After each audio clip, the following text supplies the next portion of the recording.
Hi everyone, it's Rachel again with her last video blog about um, good characteristics for different types of measures. And I chose reliability, validity, and responsiveness and sensitivity. Reliability is consistency of a measure when something is being measured. Um, More than once, it should yield similar results. Reliability can be measured on a scale from 0 to 1.0. 0 equals no reliability, while 1.0 equals a perfect reliability. But tests are never perfect, so there can never be a score of 1.0. So usually if a test yields a result of above 0.80, the test has great reliability. But if it yields a result of 0.50 or below, then the test is considered not reliable.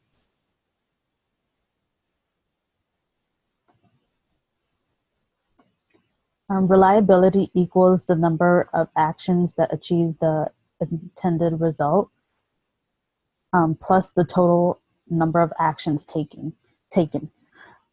A questionnaire or survey can be tested for reliability. So if a group takes a questionnaire or a survey twice, then the results should be similar for both instances and not far off from each other. This is called the test and retest reliability. So for example, if a questionnaire was given to one group of workers to assess stress in the workplace, and this test was given twice, 1 week apart, researchers should find that the test results are similar and they shouldn't be far off from one another.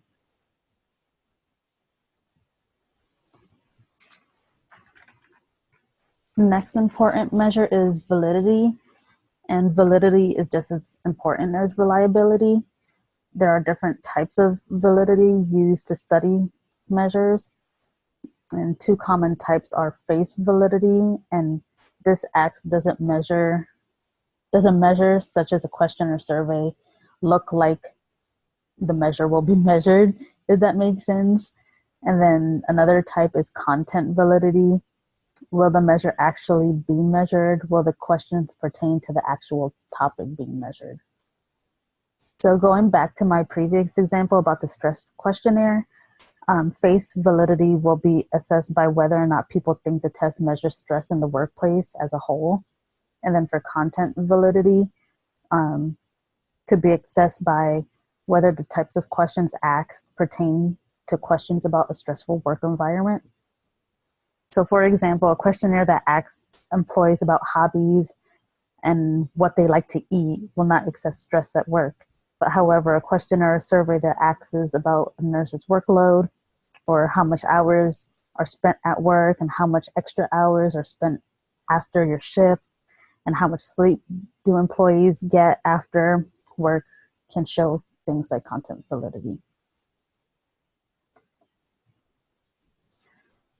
Sensitivity and responsiveness is also important, but the bad thing about questionnaires and surveys are that there's a chance that employees may falsify their answers. We may see someone answer surveys with just all agree and circle all agree, or they may circle just all disagree or all neutral. So you may even see someone who constantly complains about work, and then when they're given a survey, they answer the survey as though nothing's wrong. They're as happy as can be, and they put down that they're happy with their job, but they're like the one person that's complaining. Also, topics such as stress and depression in the workplace are sensitive topics, so we need to be careful. Even though it is important to gather information about these topics, it's important not to pry into an individual's personal life or force them to share information, because that can make them uncomfortable. And it's just sense of privacy as well. But however, researchers are trained on what kind of questions to ask employees in order to measure a certain topic. Researchers may also find that multiple choice questions are not answered as seriously, or they're lazily just filled out. So they may opt to use fill in the blank questionnaires for more specific answers.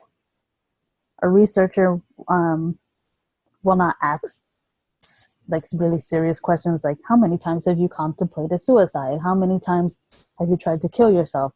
I mean, no one would want to answer a question like that. So it's better for them to reword their questions, such as, have you ever had negative thoughts? Have you ever thought about harming yourself? Do bad thoughts keep you up at night? Questions such as that. It is important to get data from employees about stress and depression, but they also need to make employees feel comfortable enough to answer these questions because they're such sensitive topics.